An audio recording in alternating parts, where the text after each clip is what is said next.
사장님, 요즘 손님 좀 줄지 않으셨어요? 한 카페 사장님은 월 매출 1200에서 600만 원으로 반토막 났다고 하더라고요. 광고도 해보고 할인, 리뷰도 해봤는데 매출은 그대로. 통장은 마이너스인데 월세는 제 날짜에 나가고 직원 월급 주면서도 나만 빼고 다 버는 느낌. 비슷한 상황 지금 사장님도 겪고 계신가요? 혹시 지금 이 상태라면 오늘 영상 꼭 끝까지 보셔야 합니다. 매출 부진, 진짜 이유는 따로 있습니다. 왜 매출이 안 오르는가의 근본을 함께 짚어봅니다. 장사 시작하고 이런 생각 해보신 적 있으시죠? 이 정도 마시면 충분하지 않을까? 홍보 조금만 하면 손님 들겠지? 성수기 오면 회복될 거야. 근데 문제는 그 조금만 하면 될 것 같던 매출 부진이 3개월, 6개월, 결국 1년 넘게 이어진다는 겁니다. 배달앱 순위는 뒤로 밀리고 단골은 점점 끊기고 매출은 제자리인데 인건비, 임대료는 올라가고 이럴 땐 마음부터 무너집니다. 나만 안 되는 건가? 그만둘까? 이런 생각이 들기 시작하죠. 하지만 정말 그만두기 전에 우리가 먼저 바꿔야 할 게 있습니다. 바로 매출을 보는 시선입니다. 이제부터 그 핵심 마인드를 하나씩 짚어볼게요. 마인드 1. 첫 번째, 매출은 숫자가 아니라 신호입니다. 많은 사장님들이 매출을 결과라고 생각합니다. 하지만 진짜 장사 잘하는 사장님들은 매출을 문제의 신호로 봅니다. 예를 들어 매출이 떨어졌다면 손님이 줄었는지, 객단가가 떨어졌는지, 재방문율이 낮아졌는지 이 세 가지 중 어디에 문제가 생긴 건지 먼저 체크해야 합니다. 그런데 대부분 사장님들은 사람이 없어서 그래, 경기가 안 좋아서 그래 라며 원인을 밖에서 찾습니다. 물론 그럴 수도 있지만 가장 먼저 볼 건 내 가게의 숫자입니다. 지난달 매출과 이번 달 매출, 고객 수, 단골 비율, 인기 메뉴 순위 이 숫자들이 신호입니다. 병원 가서 혈압 체크하듯 가게도 숫자로 건강을 점검해야 해요. 숫자를 보면 방향이 보입니다. 보지 않으면 감으로 때우게 되고 감으로 운영하는 장사는 오래가지 못합니다. 경영학의 아버지 피터 드러커도 말했습니다. 측정할 수 없는 것은 관리할 수 없다. 지금부터라도 매출을 감정이 아니라 신호로 읽는 눈을 가지셔야 합니다. 매출이 떨어졌다는 건 그냥 안 되는 게 아니라 고장났다는 뜻입니다. 이걸 직시하는 게 첫걸음입니다. 마인드 2. 두 번째, 고객이 아니라 지금 당장 살 고객을 공략하라. 요즘 같은 불황엔 고객도 선택과 집중을 합니다. 사장님도 마찬가지입니다. 어떻게 하면 더 많은 사람에게 알릴 수 있을까? 이 생각보다 더 중요한 건 지금 당장 살 확률이 높은 사람은 누구인가? 광고를 돌려도 반응이 없고 SNS 열심히 올려도 DM은 안 오고 단골도 점점 끊긴다면 지금 그 마케팅 타깃이 뜨거운 고객이 아닌 겁니다. 뜨거운 고객은 어떤 사람일까요?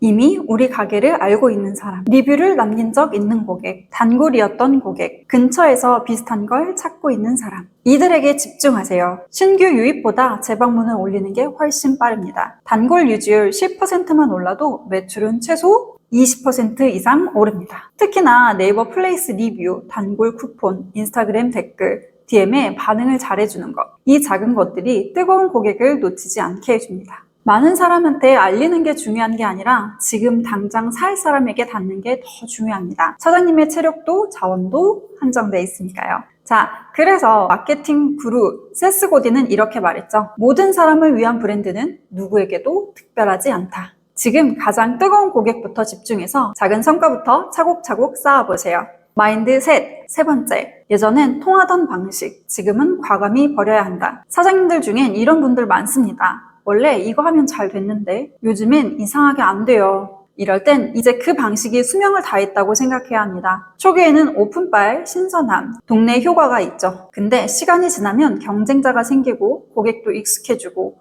기대치도 높아집니다. 그때부터는 예전 방식이 아니라 지금 고객이 원하는 방식을 찾아야 해요. 예를 들어 메뉴판을 고객 눈높이에 맞게 바꿨는지, 서비스나 설명 방식이 불친절하진 않은지, 리뷰 요청, 포장 안내, 대기 시스템 등에서 불편함은 없는지 사소한 것처럼 보여도 고객 입장에선 재방문할지 말지를 결정짓는 포인트입니다. 예전엔 잘 됐는데 란 말은 이 순간 고객의 관점으로 사업을 보지 못하고 있다는 신호입니다. 지금 장사를 다시 창업한다고 생각해보세요. 예전에 내가 지금의 나를 컨설팅한다면 뭐라고 조언할지 그 감각으로 지금 방식을 점검하고 과감히 바꿔야 살아남습니다. 빌 게이츠도 이렇게 경고했습니다. 과거의 성공이 미래의 성공을 보장하지는 않는다. 한때는 잘 나갔던 전략이라도 지금 고객과 시장에는 맞지 않을 수 있어요. 끊임없이 다시 보기, 다시 바꾸는 힘이 사장님의 생존력입니다. 마인드 4.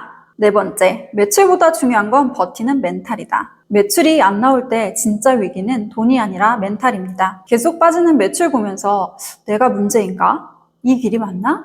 자책하고 불안해지고 결국 무기력에 빠져버립니다. 근데 사장님, 이 시기를 잘 버틴 사람만 다음 스텝을 밟습니다. 모두가 포기할 때 한 발자국만 더 디딘 사람이 시장에 남는 구조예요. 그러니 이 시기엔 오히려 버티는 전략을 세우셔야 합니다. 고정비 줄이기, 나에게 꼭 맞는 매출 채널 한두 개에 집중하기, 쉴 수 있는 루틴 확보하기, 나 혼자 감당하지 않고 전문가나 커뮤니티에 SOS 보내기, 그리고 무엇보다 중요한 건 내가 잘못된 게 아니다 라는 자기 인식입니다. 누구나 겪는 시기고 이걸 넘긴 사장님만이 진짜 장사를 시작하게 됩니다. 매출이 잠시 멈춰도 사장님은 멈추지 마세요. 이 시기를 버텨내면 그 자체가 사장님의 경쟁력이 됩니다. 미국 명감독 빈스 롬바르디가 말했습니다. 승자는 결코 포기하지 않고 포기하는 자는 결코 승리하지 못한다. 매출은 다시 오를 수 있지만 한 번 무너진 멘탈은 회복하기 오래 걸립니다. 지금 이 순간 버티고 있는 당신이 이미 승리를 향해 가고 있는 중입니다. 3개월 동안 매출이 반토막 나며 멘탈이 붕괴됐던 한 치킨집 사장님이 있었습니다. 이분은 처음엔 배달앱 광고만 탓했지만 문제를 점검한 끝에 리뷰 유입률이 떨어진 걸 발견했고 단골 관리도 끊긴 상태였어요. 그 리뷰 이벤트, 단골 알림톡 시스템, 인기 메뉴 리뉴얼까지 실행하면서 매출은 다시 120% 이상 회복됐습니다. 매출이 떨어졌다고 무조건 망하는 건 아닙니다. 진짜 망하는 건 분석도 안 하고 아무것도 안 바꾸는 상태예요. 지금부터라도 매출을 문제의 신호로 받아들이고 하나씩 점검하고 바꿔가면 분명 살아날 수 있습니다. 매출이 떨어졌다고 사장님까지 무너지면 안 됩니다. 지금이야말로 사장님의 진짜 힘이 필요한 순간입니다. 사장님 옆자리 김경희는 사장님이 혼자 무너지지 않도록 늘 옆에서 함께 할게요. 구독하시고 우리 같이 버텨서 성장합시다. 감사합니다.